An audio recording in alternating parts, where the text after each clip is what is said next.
Assalamualaikum warahmatullahi wabarakatuh. Perkenalkan, nama saya Fitriani, ini mode 41181077. Di sini saya akan memaparkan beberapa materi mengenai mata kuliah Ilmu Pengetahuan Bumi dan Antariksa.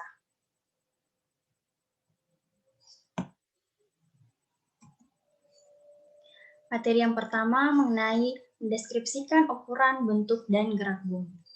Nah, kita ketahui bahwa teori bumi bulat itu telah dibuktikan oleh ilmuwan yang bernama Eratosthenes. Ia adalah seorang matematikawan, ahli geografi dan astronom zaman Helenistik. Di sini dia tercatat sebagai orang yang pertama kali memikirkan sistem koordinat geografi dan yang pertama kali diketahui menghitung keliling bumi.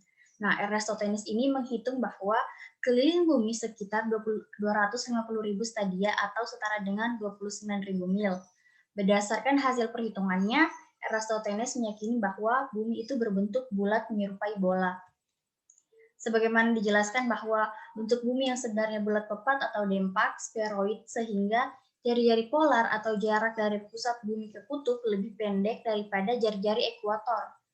Rujukan internasional tentang dimensi bumi yang diadopsi oleh IUGG atau The International Union of Geodesy and Geophysics mempunyai pendekatan, yaitu jari-jari polar sebesar 6.357 km atau setara dengan 3.951 mil.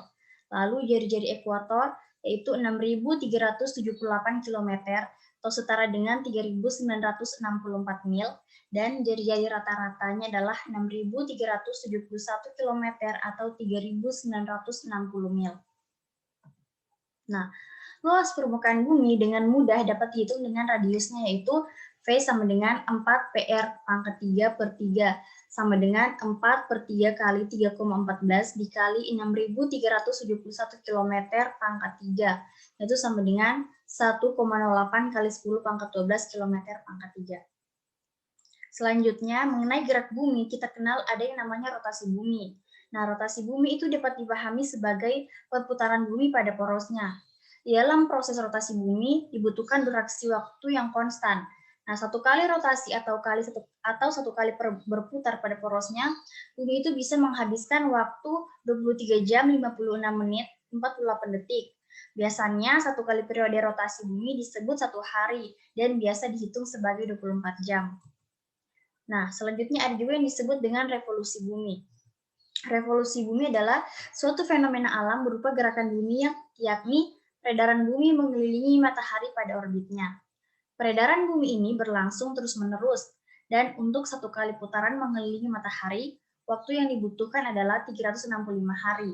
Akibat dari revolusi bumi ini adalah terjadinya perbedaan lamanya siang dan malam. Nah, yang ketiga ada yang disebut sebagai presisi. Selain rotasi dan revolusi, ada satu lagi gerak bumi yakni presisi. Presisi sendiri adalah gerak poros putar bumi, di mana poros putar bumi itu tidak selalu mengarah ke titik yang sama di langit, melainkan berputar menyerupai putaran gasing.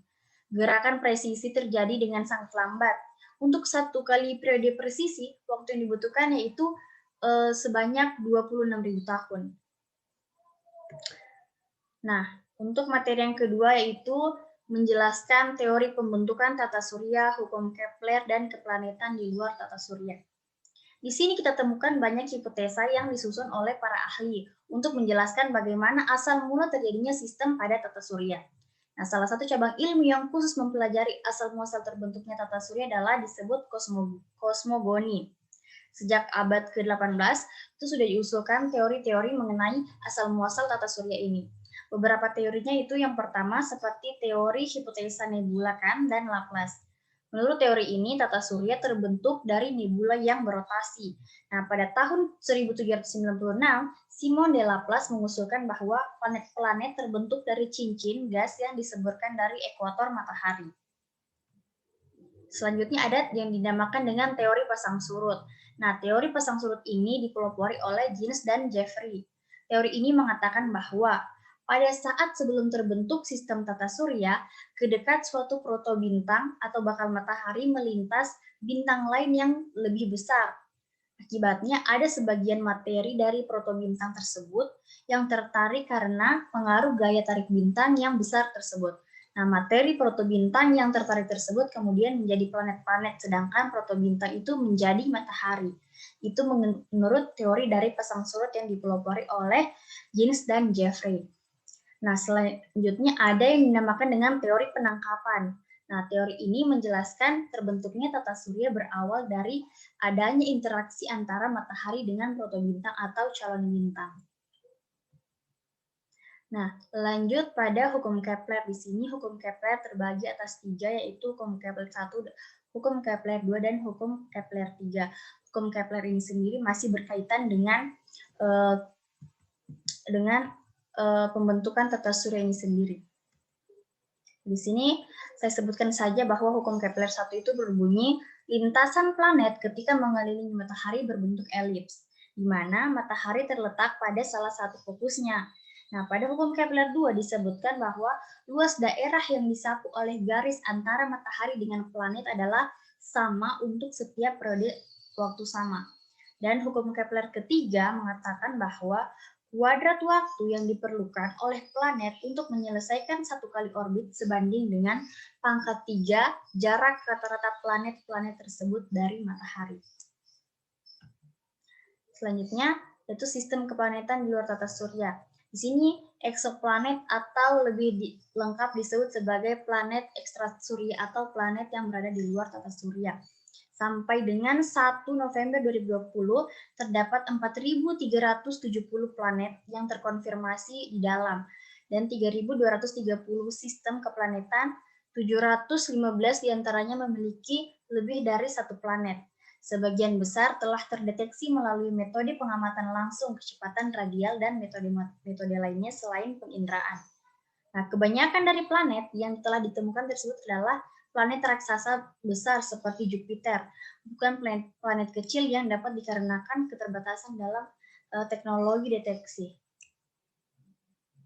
Lanjut pada materi selanjutnya mengenai menjelaskan tentang gerakan fase-fase bulan dan gaya pasang surut. Di sini bulan bergerak mengelilingi bumi setiap 27,3 hari, tetapi 29,5 hari bulan baru ke bulan baru. Selama mengelilingi bumi, ia diterangi dari berbagai sudut oleh matahari. Fase bulan sendiri adalah bentuk bulan yang selalu berubah-ubah jika dilihat dari bumi. Fase bulan selalu berubah-ubah dan memiliki bentuk serta cahaya yang berbeda-beda, termasuk perubahan dari bulan baru untuk menjadi bulan baru lagi, yaitu 29,5 hari. Nah, beberapa fase-fase bulan diantaranya yang pertama ada bulan baru atau new moon. Nah, pada fase bulan baru, bulan terletak di antara bumi dan matahari, sehingga sisi bulan yang menghadap ke bumi tidak terlihat karena tidak menerima sinar matahari secara langsung. Yang kedua ada fase bulan sabit muda atau waxing crescent. Selama fase ini, kurang dari setengah bulan yang menyala, dan sebagai fase berlangsung, bagian yang menyala secara bertahap akan lebih besar. Nah, selanjutnya ada fase kuartal pertama atau first quarter. Sepekan setelah bulan baru, letak bulan akan berpindah 90 derajat lebih jauh dari matahari di langit, membuatnya nampak diterangi setengah atau sebagian saja. Nah, sebuah fase yang kita kenal sebagai kuartal pertama. Lanjut pada fase keempat, yaitu membesar. Awal fase ini ditandai saat bulan adalah setengah ukuran. Sebagai fase berlangsung, bagian yang datar akan lebih besar. Prinsipnya, fase waxing merupakan fase perluasan penyinaran atau pembesaran. Lalu ada yang dinamakan dengan fase bulan purnama atau full moon. Bulan purnama terjadi saat posisi bulan berlawanan dengan bumi, tapi bumi dan matahari masih berada dalam satu garis. Bulan purnama biasanya terjadi di antara hari ke-14 dan 15 dalam kalender lunar. Posisi tersebut membuat seluruh permukaan bulan yang mendapatkan sinar matahari bisa kamu lihat dari bumi, sementara bagian belakang bulan menjadi sisi gelapnya. Nah, lalu ada yang dinamakan dengan fase mengecil, fase kuartal terakhir, dan fase sabit tua. Di sini terdapat gambar mengenai fase-fase bulan tersebut. Nah, lalu gaya pembangkit pasang surut merupakan resultan dari gaya sentrifugal dan gaya gravitasi benda-benda luar angkasa seperti bulan dan matahari. Gaya sentrifugal terjadi akibat revolusi bulan mengelilingi bumi yang arahnya menjauhi bulan, dan setiap titik permukaan bumi memiliki besar yang sama. Sedangkan gaya gravitasi bulan dipengaruhi oleh jarak dari titik permukaan bumi terhadap bulan. Secara umum, pasang dibedakan menjadi dua, yaitu pasang purnama dan pasang perbani. Lanjut pada materi keempat, yaitu mengenai tentang konsep bintang dan galaksi. Nah, galaksi adalah sebuah sistem masif yang terikat gaya gravitasi yang terdiri atas bintang dengan segala bentuk manifestasinya, antara lain bintang neutron dan lubang hitam. Gas dan debu medium antar bintang dan materi gelap komponen yang penting namun belum begitu dimengerti. Galaksi yang ada berkisar dari galaksi katai dengan hanya 10 juta bintang hingga galaksi raksasa dengan 100 triliun bintang yang semuanya mengorbit pada pusat massa galaksi masing-masing. Matahari adalah salah satu bintang dalam galaksi Bima Sakti. Tata surya termasuk bumi dan semua benda yang mengorbit matahari. Nah, tiap galaksi memiliki jumlah sistem bintang dan gugus bintang yang beragam. Demikian juga jenis awan antar bintangnya. Di antara galaksi-galaksi ini tersebar medium antar bintang berupa gas, debu, dan sinar kosmis. Lubang hitam supermasif terdapat di pusat sebagian besar galaksi. Nah, diperkirakan lubang hitam supermasif inilah yang menjadi penyebab utama inti galaksi aktif yang ditemukan pada sebagian galaksi. Secara historis, galaksi dikelompokkan berdasarkan bentuk terlihatnya atau biasa disebut morfologi visualnya. Bentuk yang umum adalah galaksi eliptis, galaksi spiral, dan galaksi tak beraturan. Lanjut, yaitu mengenai sifat-sifat atmosfer bintang. Atmosfer merupakan lapisan udara yang menyelimuti permukaan bumi. Komponen utama dalam atmosfer adalah nitrogen sebanyak 78,08%, oksigen sebanyak 20,95%, argon sebanyak 0,95%, karbon dioksida sebanyak 0,0034%, serta komponen-komponen lain dengan jumlah sangat kecil meliputi neon, helium, ozon, hidrogen, kripton, metana, dan xenon. Sifat atmosfer itu, lapisan udara yang menutupi permukaan bumi ini memiliki ketebalan sekitar 1000 km diukur dari permukaan laut. Lapisan ini memiliki sifat-sifat yang khas sebagai berikut, yang antaranya tidak berwarna, tidak berbau, dan tidak berwujud, serta hanya dapat dirasakan manusia dalam bentuk angin. Memiliki berat sehingga dapat menyebabkan tekanan, memiliki sifat dinamis dan elastis sehingga dapat mengembang dan mengempis. Itu adalah sifat-sifat dari atmosfer. Lanjut pada materi ke-6, yaitu menjelaskan konsep astrofisika. Nah, jadi astrofisika ini adalah cabang ilmu antariksa yang menerapkan hukum fisika dan kimia untuk membantu menjelaskan kelahiran, kehidupan, dan kematian bintang, planet, galaksi, nebula, dan benda-benda lain di alam semesta. Konsep utama yang mengatur astrofisika adalah yang pertama, pengetahuan tentang tata surya yang berupaya memahami segala sesuatu yang berkaitan dengan matahari dan sistem magnetiknya. Lalu, pengetahuan dalam bintang untuk menentukan fenomena ledakan interior dan gamma ray mereka. Dan pengetahuan tentang struktur dan evolusi galaksi kita dan lubang pusat di dalamnya. Serta pengetahuan tentang fisika galaksi ekstra dan analisis alam semesta secara keseluruhan. Astrofisika menggagas teori fisika mulai dari struktur berukuran kecil hingga berukuran sedang di alam semesta. Tujuan astrofisika ini untuk menemukan bagaimana alam semesta bekerja, mengeksplorasi tentang asal-usul dan evolusi alam semesta, dan untuk mencari kehidupan di planet-planet yang mengorbit bintang selain matahari. Dan materi terakhir itu menjelaskan konsep dasar dari kosmologi.